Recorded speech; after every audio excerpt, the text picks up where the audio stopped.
চ' finally আজি আৰু কালকি চাই দিলোঁ একদিন লেট হোৱাৰ পাছত। হ'ব পাৰে মোৰ ৰিভিউটো অলপ এদিন লেটকৈ আহিছে, বাট ভাবিলোঁ আৰু যিটো চাই এক্সপিৰিয়েঞ্চ কৰিলোঁ আপোনালোকৰ আগতো শ্বেয়াৰ কৰোঁ। কালকি the most awaited movie of Prabhas. কেনেকুৱা হৈছে কি নাই কি ক'ম, মানে মুভিটোতো মোক চাই কিনে মোৰতো মানে মাথা হিলি গ'ল যে এটা বলিউড মুভিও মানে হলিউড টাইপ টক্কৰ দিব পাৰে। লিটাৰেলি কৈছোঁ, এই ভাবাই মোৰতো লগাই নাছিলে যে মই এণ্ডিঙৰ সময়ত যে মই এটা বলিউড মুভি চাই আছোঁ। কি ধুনীয়া ডাইৰেক্টৰ, কি ধুনীয়া প্ৰেজেণ্টেশ্যন। নাগ অশ্বিন, চেলিউট দিব লাগে, মানুহজনক চেলিউট দিব লাগে, সিমানে ক'ম আৰু। মুভিটো লিটাৰেলি আপোনাৰ 3 ঘণ্টা হয়, 3 আৱাৰ্ছ। 3 আৱাৰ্ছৰ কাৰণে আপুনি ফাৰ্ষ্ট হাফটো আপুনি বহুত ধৈৰ্য ধৰিব লাগিব। ফাৰ্ষ্ট হাফটো অলপ শ্ল' পেচত যায়, কেৰেক্টাৰ বিল্ড আপ কৰিছে একচুৱেলি। এইটো মুভিটো এটা ফাৰ্ষ্ট পাৰ্টে বুলিয়ে ক'ব পাৰিব আৰু কালকিৰ ফিউচাৰ আপোনাৰ চিনেমেটিক ইউনিভাৰ্চৰ।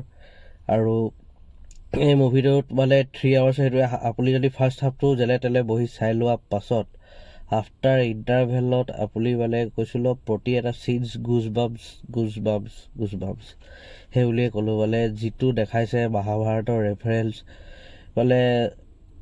এইটো ক'ব লাগিব যে আমি চাগে মহাভাৰত যিটো আগতে আমি টিভিত চাইছিলোঁ সেইটো এটা কুল ৱে প্ৰেজেণ্ট কৰিছে নাগ অশ্বিনে।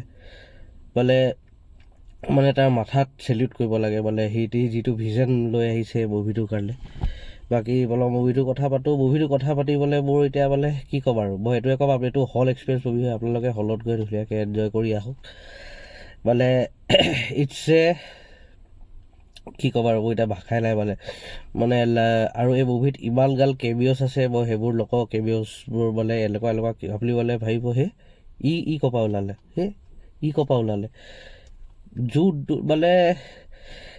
কমিক টাইমিং হওক, কিছুমান জেগাত কমিক টাইমিংবোৰ ভাল আছে, বেছি কথা পতা নাই। আৰু এই মুভিটোত যোনটো মেইন গোটেই মুভিখনক লৈ ল'লে সেইটো হৈ গ'ল অমিতাভ বচ্চন।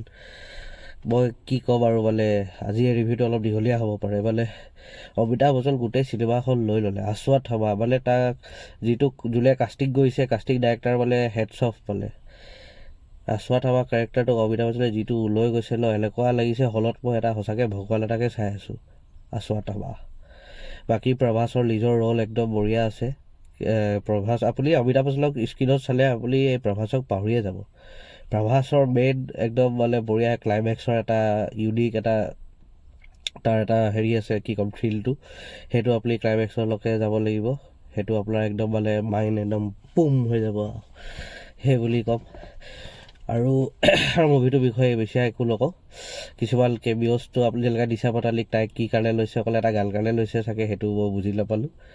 বাকী চবকে একদম বহুত ধুনীয়া টাইম দিয়া হৈছে গোটেই মুভিটোত। যাৰ যিমান দেৰি কাৰণে কেৰেক্টাৰ টাইম দিছে একদম পূৰা ৱৰ্থ ইট। লাগিলে বুজি এটা গাড়ী, সেই গাড়ীটোকো নিজৰ এটা স্ক্ৰীণ প্ৰেজেঞ্চ পাই গৈছে সি, আৰু কি ক'ব। হ'ব দিয়ক, বেছি কৈ দিছোঁ। যাওক এতিয়াই টিকেটছ কাটক আৰু মুভিখন হলত এবাৰ এক্সপিৰিয়েঞ্চ কৰক। আৰু এনেকুৱা মুভিক প্ৰেছ কৰিব লাগে, কেলৈ কি বলিউডক এটা হাই লেভেলত লৈ গৈছে, হলিউড টক্কৰ দিব পৰা হৈ গৈছে আমাৰ বলিউড। চ' এই মুভিটো চাই পেলাই আপোনালোকে এই মুভিটোক অলপ প্ৰশংসা কৰক, সেয়ে বিচাৰিলোঁ মই মোৰ এই ৰিভিউত। বাকী নেক্সট মুভি ৰিভিউ লৈ আহি আছোঁ। ঠিক আছে, love you, take care, bye by.